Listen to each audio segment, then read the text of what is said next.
Hari Om welcome back to ಹನಿಧ್ವನಿ YouTube channel.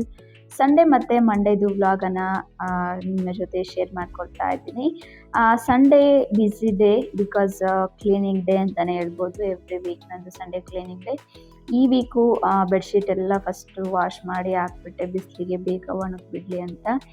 ಆಮೇಲೆ cleaning start ಮಾಡಿಕೊಂಡೆ. ಮಾರ್ನಿಂಗ್ ಟಿಫನ್ ಎಲ್ಲ ಮುಗಿಸ್ಬಿಟ್ಟು ಕ್ಲೀನಿಂಗ್ ಶುರು ಮಾಡಿಕೊಂಡೆ. ಅರೌಂಡ್ 9:30 10 o'clock ಆಗಿತ್ತು. ಕ್ಲೀನ್ ಮಾಡ್ಕೊಳ್ತಾ ಇದ್ದೆ. ಅಷ್ಟರಲ್ಲಿ ನನ್ನ ತಂಗಿ ಕೂಡ ಬಂದು ನನ್ನ ಜೊತೆ ಜಾಯಿನ್ ಆದಳು. ಅವಳು ಕೂಡ ಸ್ವಲ್ಪ ಹೆಲ್ಪ್ ಮಾಡಿದ್ಲು.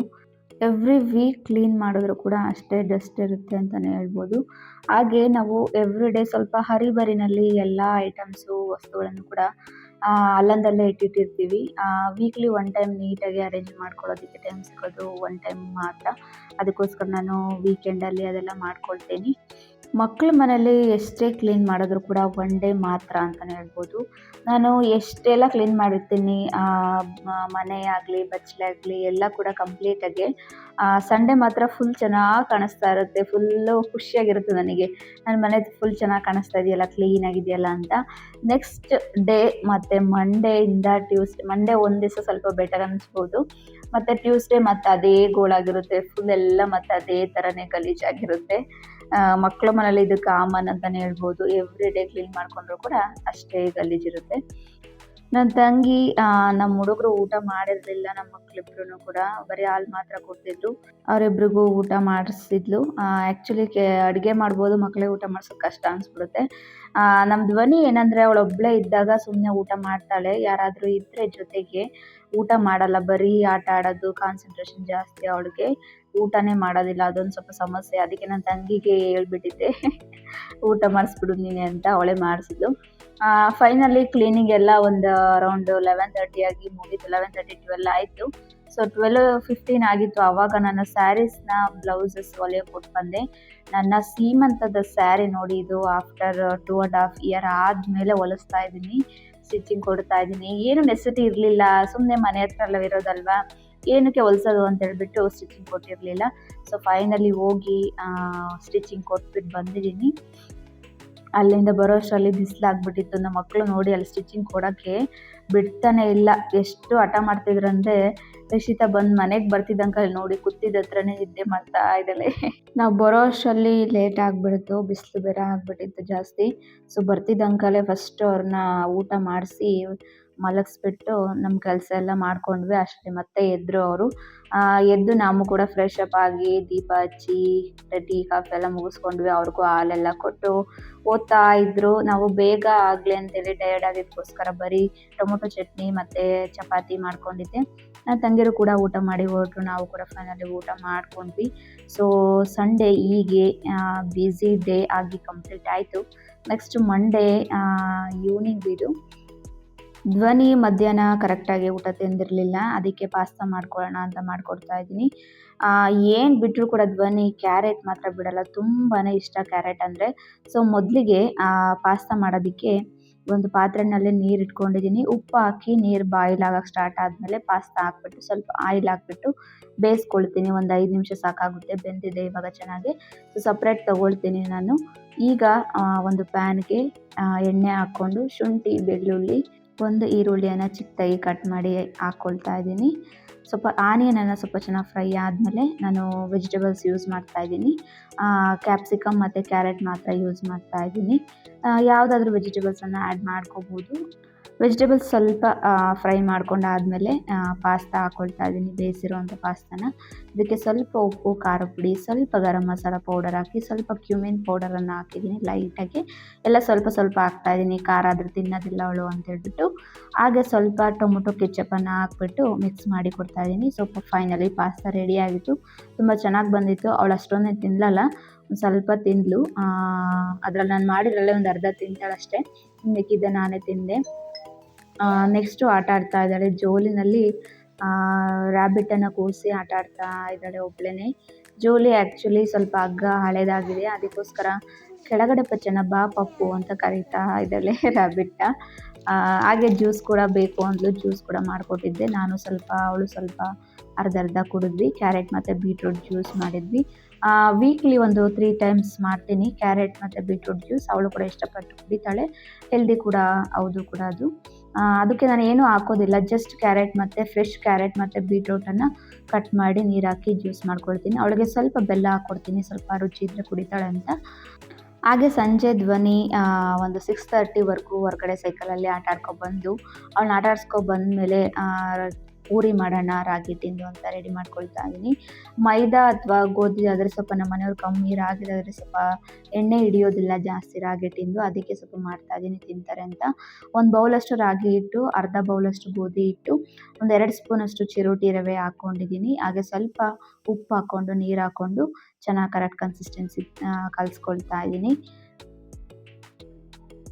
ಲಾಸ್ಟಲ್ಲಿ ಫೈನಲಲ್ಲಿ ಸ್ವಲ್ಪ ಎಣ್ಣೆ ಹಾಕಿ ಗ್ರೀಸ್ ಮಾಡಿ ಒಂದು 5ರಿಂದ 10 ನಿಮಿಷ ಹಾಗೆ ಬಿಡ್ತೀನಿ. ನಾನು ಯಾವಾಗಲೂ ಚಪಾತಿ ಆಗಲಿ ಪೂರಿ ಮಾಡೋದಾಗಲಿ ಅಂದರೆ ಫಸ್ಟು ಕಲಸಿ ಎತ್ತಿಟ್ಬಿಡ್ತೀನಿ, ಆಮೇಲೆ ಚಟ್ನಿ ಪಲ್ಯ ಸಾಗು ಏನು ಮಾಡ್ಕೋಬೇಕು ಅದೆಲ್ಲ ಮಾಡ್ಕೊಳ್ತೀನಿ. ಈಗ ನಾನಿವಾಗ ಆನಿಯನ್ ಗೊಜ್ಜು ಮಾಡ್ಕೊಳ್ತಾ ಇದ್ದೀನಿ. ಆನಿಯನ್ ಕರ್ರಿ ಅಂತ ಹೇಳ್ಬೋದು, ಯಾವುದಾದ್ರೂ ನೀವು ಹೆಸರು ಹೇಳ್ಕೊಬೋದು. ಆನಿಯನ್ದು ಮಾಡ್ಕೊಳ್ತಾ ಇದ್ದೀನಿ. ಸೊ ಆನಿಯನನ್ನು ಫ್ರೈ ಮಾಡ್ಕೊಂಡಾದಮೇಲೆ ಒಗ್ಗರಣೆ ಹಾಕ್ಕೊಳ್ತಾ ಇದ್ದೀನಿ. ಎಣ್ಣೆ, ಜೀರಿಗೆ, ಸಾಸಿವೆ, ಕಡಲೆಬೇಳೆ, ಈರುಳ್ಳಿ, ಕರಿಬೇವು ಮತ್ತು ಒಣಮೆಣಸಿಕಾಯಿ ಚಿಕ್ಕದಾಗಿ ಎಲ್ಲ ಕಟ್ ಮಾಡಿ ಹಾಕ್ಕೊಂಡಿದ್ದೀನಿ. ಹಾಗೆ ಟೊಮೊಟೊ ಕೂಡ ರುಬ್ಬಿರೋದು ಪೇಸ್ಟ್ ಹಾಕ್ಕೊಳ್ತಾ ಇದ್ದೀನಿ. ಚೆನ್ನಾಗೆಲ್ಲ ಮಿಕ್ಸ್ ಮಾಡಿಕೊಂಡು ಸ್ವಲ್ಪ ಟೊಮೊಟೊ ನೀರು ಬಿಡೋಕ್ಕೆ ಸ್ಟಾರ್ಟ್ ಆಗುತ್ತೆ, ಆ ಥರ ಅಲ್ಲಿವರೆಗೂ ಬಾಯ್ಲ್ ಮಾಡ್ಕೊಳ್ತೀನಿ. ಅದಾದಮೇಲೆ ಸ್ವಲ್ಪ ಖಾರದ ಪುಡಿ ಹಾಗೆ ಸ್ವಲ್ಪ ಧನಿಯಾ ಪೌಡರನ್ನು ಹಾಕ್ಕೊಂಡಿದ್ದೀನಿ. ಈಗ ಸ್ವಲ್ಪ ಮೊಸರು ಕೂಡ ಹಾಕ್ಕೊಂಡು ಚೆನ್ನಾಗಿ ಮಿಕ್ಸ್ ಮಾಡ್ಕೊಳ್ತಾ ಇದ್ದೀನಿ. ಇಷ್ಟೇ, ತುಂಬ ಸಿಂಪಲ್ಲಾಗಿ ಈಸಿಯಾಗಿ ಆಗುತ್ತೆ. ಆಮೇಲೆ ಫ್ರೈ ಮಾಡಿರೋವಂಥ ಆನಿಯನನ್ನು ಮಿಕ್ಸ್ ಮಾಡ್ಕೊಳ್ತಾ ಇದ್ದೀನಿ. ಸೊ ಈಗ ಫೈನಲಿ ಆನಿಯನ್ ಗೊಜ್ಜು ಅಥವಾ ಆನಿಯನ್ ಸೈಡ್ ಡಿಶ್ ರೆಡಿಯಾಗಿದೆ. ಪೂರಿಗೆ ತುಂಬಾ ಚೆನ್ನಾಗಿರುತ್ತೆ ಕಂಡ್ರಿ ಟೇಸ್ಟು. ಇಂಟ್ರೆಸ್ಟ್ ಇದ್ದರೆ you can try it. Next ಇವಾಗ ನಾನು ಗ್ರಾಮ್ ಫ್ಲೋರ್ದು ಅಂದರೆ ಕಡಲೆ ಹಿಟ್ಟಿಂದು ಸಾಗು ಥರ ಮಾಡ್ಕೊಳ್ತಾ ಇದ್ದೀನಿ. ಇದು ಕೂಡ ತುಂಬಾ ಸಿಂಪಲ್ಸ್, ಯಾವುದೇ ವೆಜಿಟೇಬಲ್ಸ್ ಇಲ್ಲ, ಏನಿಲ್ಲ, ಸಿಂಪಲ್ಲಾಗಿ ಬರೀ ಒಗ್ಗರಣೆಯಲ್ಲಿ ಮಾಡ್ಕೋಬೋದು. 1 ಸ್ಪೂನಷ್ಟು ಕಡಲೆ ಹಿಟ್ಟನ್ನು ಕಲಸಿಟ್ಕೊಳ್ತಾ ಇದ್ದೀನಿ. ಆಮೇಲೆ ಒಗ್ಗರಣೆ ಹಾಕ್ಕೊಳ್ತಾ ಇದ್ದೀನಿ. ಎಣ್ಣೆ, ಜೀರಿಗೆ, ಸಾಸಿವೆ, ಸ್ವಲ್ಪ ಉದ್ದಿನಬೇಳೆ, ಕಡಲೆಬೇಳೆ ಹಾಕ್ಕೊಂಡಿದ್ದೀನಿ. ಸ್ವಲ್ಪ ಶುಂಠಿ ಮತ್ತು ಹಾಗೆ ಸ್ವಲ್ಪ ಬೆಳ್ಳುಳ್ಳಿ ಚಿಕ್ಕದಾಗಿ ಕಟ್ ಮಾಡಿ ಹಾಕ್ಕೊಂಡಿದ್ದೀನಿ. ಒಂದು ಈರುಳ್ಳಿಯನ್ನು ಸ್ಲೈಸ್ ಮಾಡಿ ಹಾಕ್ಕೊಂಡಿದ್ದೀನಿ. ಒಂದು 2ರಿಂದ 3 ಹಸಿಮೆಣಸಿಕಾಯನ್ನು ಚಿಕ್ಕದಾಗಿ ಕಟ್ ಮಾಡಿ ಹಾಕ್ಕೊಂಡಿದ್ದೀನಿ. ಹಾಗೆ 2 ಟೊಮೆಟೊ ಹಾಕ್ಕೊಂಡಿದ್ದೀನಿ ಚಿಕ್ಕದು. ಸೊ ಸ್ವಲ್ಪ ಚೆನ್ನಾಗಿ ಫ್ರೈ ಮಾಡ್ಕೊಳ್ತಾ ಇದ್ದೀನಿ. ಆಮೇಲೆ ಸ್ವಲ್ಪ ಉಪ್ಪು ಹಾಕ್ಬಿಟ್ಟು, ಸ್ವಲ್ಪ ಅರಿಶಿನ ಪುಡಿ ಹಾಕ್ಬಿಟ್ಟು, ಸ್ವಲ್ಪ ಪೆಪ್ಪರ್ ಪೌಡರ್ ಇದಿಷ್ಟನ್ನು ಹಾಕಿ ಮಿಕ್ಸ್ ಮಾಡಿಬಿಟ್ಟು ಒಂದು 2 ಲೋಟ, ಒಂದು ಚಿಕ್ಕ ಲೋಟದಲ್ಲಿ 2 ಲೋಟ ನೀರು ಹಾಕ್ಕೊಂಡ್ಬಿಟ್ಟು ಬೇಯಿಸ್ಕೊಳ್ತೀನಿ. ಕ್ಲೋಸ್ ಮಾಡಿಬಿಟ್ಟು ಒಂದು 2ರಿಂದ 3 ನಿಮಿಷ ಚೆನ್ನಾಗಿ ಅದೆಲ್ಲ ಕುದಿ ಬರಬೇಕು, ಬೇಯಿಸ್ಕೊಳ್ತೀನಿ. ಬೇಯಿಸ್ಕೊಳ್ಳೋಕ್ಕಿಂತ ಮುಂಚೆ ಒಂದು 4ರಿಂದ 5 ಕರಿಬೇವು ಕೂಡ ಹಾಕ್ಕೊಂಡಿದ್ದೀನಿ. ಜಸ್ಟ್ ಒಂದು 2 ಮಿನಿಟ್ಸಲ್ಲಿ ಅದು ಬಾಯ್ಲ್ ಸ್ಟಾರ್ಟ್ ಆಗುತ್ತೆ. ಈಗ ನಾವು ಕಲಸಿಟ್ಕೊಂಡಿರೋಂಥ ಗ್ರಾಮ್ ಫ್ಲೋರ್ ಏನಿದೆ ಕಡಲೆ ಹಿಟ್ಟಿಂದು, ಅದನ್ನು ಹಾಕ್ಕೊಳ್ತಾ ಇದ್ದೀನಿ. ಕಡಲೆ ಹಿಟ್ಟು ಹಾಕಿದ ತಕ್ಷಣ ಅಫ್ಕೋರ್ಸ್ ಅದು ಗಟ್ಟಿಗೆ ಆಗ್ತಾ ಹೋಗುತ್ತೆ. ಮತ್ತೆ 1 ಲೋಟ ನೀರು ಹಾಕ್ಕೊಳ್ತೀನಿ ಚಿಕ್ಕ ಲೋಟದಲ್ಲಿ. ಮತ್ತೆ ಅಗೇನ್ ಮಿಕ್ಸ್ ಮಾಡಿಕೊಂಡು ಇವಾಗ ಸಾಗು ಯಾವ ಥರ ಕನ್ಸಿಸ್ಟೆನ್ಸಿ ಬರುತ್ತೆ ಆ ಕನ್ಸಿಸ್ಟೆನ್ಸಿ ನೋಡಿಕೊಂಡು ನೀರು ಹಾಕ್ಕೊಳ್ತೀನಿ. ಕೊನೆಗೆ ಸ್ವಲ್ಪ ಲೆಮನ್ ಜ್ಯೂಸ್ ಹಾಕ್ಕೊಳ್ತಾ ಇದ್ದೀನಿ. ಅಗೇನ್ ಚೆನ್ನಾಗಿ ಮಿಕ್ಸ್ ಮಾಡಿಕೊಂಡು ಫೈನಲಿ ಕೊತ್ತಂಬರಿ ಸೊಪ್ಪು ಹಾಕಿದ್ರೆ ಕಡಲೆ ಹಿಟ್ಟಿಂದು ಒಗ್ಗರಣೆನಲ್ಲಿ ಸಿಂಪಲ್ಲಾಗಿ ಸಾಗು ರೆಡಿ ಆಗುತ್ತೆ. ತುಂಬಾ ಚೆನ್ನಾಗಿರುತ್ತೆ. ಈಸಿ ಆ್ಯಂಡ್ ಕ್ವಿಕ್ಕಾಗಿ ನೀವು ಮಾಡಿಕೊಡ್ಬೋದು. ಬ್ರೇಕ್ಫಾಸ್ಟ್ ಬೆಳಿಗ್ಗೆ ಹರಿಬರಿನಲ್ಲಿ ಕೆಲಸ ಮಾಡ್ಕೊಳ್ಳೋರಿಗೆ ತುಂಬಾ ಈಸಿಯಾಗಿ ಮಾಡ್ಬೋದಂತ 2 ಸೈಡ್ ಡಿಶಸ್ ಫಾರ್ ಪೂರಿಗೆ 100% ನೀವು ಎಫರ್ಟ್ಲೆಸ್ ಆಗಿ ಟ್ರೈ ಮಾಡಿ ನೋಡ್ಬೋದು. ಸೊ 2 ಕೂಡ ಸೈಡ್ ಡಿಶ್ ರೆಡಿ ಆಯಿತು ಪೂರಿಗೆ. ಸೊ ಈಗ ಫೈನಲಿ ಪೂರಿ ಮಾಡೋಣ. ಪೂರಿ ಮಾಡೋಕ್ಕೆ ಚೆನ್ನಾಗಿ ಹಿಟ್ಟು ನೆಂದ್ಕೊಂಡ್ಬಿಟ್ಟಿತ್ತು. ಸೊ ಜಾಸ್ತಿ ಹೊತ್ತು ನೆನೆಸಿಡೋದ್ರಿಂದ ಚೆನ್ನಾಗಿ ಸಾಫ್ಟಾಗೂ ಕೂಡ ಬರುತ್ತೆ ಅಂತ ಹೇಳ್ಬೋದು, ಚಪಾತಿ ಆಗಲಿ ಪೂರಿ ಆಗಲಿ. ಪೂರಿ ಯಾವ ಥರ ಹೊಸಿತೀರೋ ಅದೇ ಥರನೇ ಚಿಕ್ಕದಾಗಿ ಸ್ವಲ್ಪನೇ ಬಿಲ್ಲೆ ಥರ ಮಾಡಿಕೊಂಡು ಹೊಸ್ಕೊಳ್ತಾ ಇದ್ದೀನಿ. ಅಂದರೆ ನಾನು ಯಾವಾಗಲೂ ಕೂಡ ಪೂರಿನ ಸ್ವಲ್ಪ ದಪ್ಪನೇ ಹೊಸಿಬೇಕು, ಹಾಗಾದ್ರೇ ಚೆನ್ನಾಗಿ ಉಬ್ಬಿ ಬರೋದು. ಸೊ ನೀಟಾಗಿ ಉಜ್ಕೊಳ್ತಾ ಇದ್ದೀನಿ. ನಾನಿಲ್ಲಿ ಅಕ್ಕಿ ಹಿಟ್ಟನ್ನು ಯೂಸ್ ಮಾಡಿದ್ದೀನಿ ಉಜ್ಕೊಳ್ಳೋದಕ್ಕೆ, ಅದು ಅಂಟಲ್ಲ ಮತ್ತು ಹಾಗೆ ಹಿಡಿಯೋದಿಲ್ಲ ಜಾಸ್ತಿ ಅಂತ ಹೇಳ್ಬಿಟ್ಟು ನಾನು ಅಕ್ಕಿ ಹಿಟ್ಟನ್ನು ಯೂಸ್ ಮಾಡಿದ್ದೀನಿ. ಕೊನೆಗೆ ಉಜ್ಜಿದಾದಮೇಲೆ ಸ್ವಲ್ಪ ಹಿಟ್ಟೆಲ್ಲ ಇರುತ್ತೆ, ಅದೆಲ್ಲದನ್ನು ಕೂಡ ನೀಟಾಗಿ ಡಸ್ಟ್ ಮಾಡಿ ತಗೊಂಡ್ರೆ ಆಗುತ್ತೆ. ಈಗ ಚೆನ್ನಾಗಿ ಎಣ್ಣೆ ಕಾದಿರಬೇಕು. ಕಾದಿರೋಂಥ ಎಣ್ಣೆಗೆ ಪೂರಿಯನ್ನು ಫ್ರೈ ಮಾಡ್ಕೊಳ್ತಾ ಇದ್ದೀನಿ. ಚೆನ್ನಾಗಿ ಅಫ್ಕೋರ್ಸ್ ಚೆನ್ನಾಗಿ ಲೇಯರ್ಡಾಗಿ ಉಬ್ಬಿ ಬರುತ್ತೆ.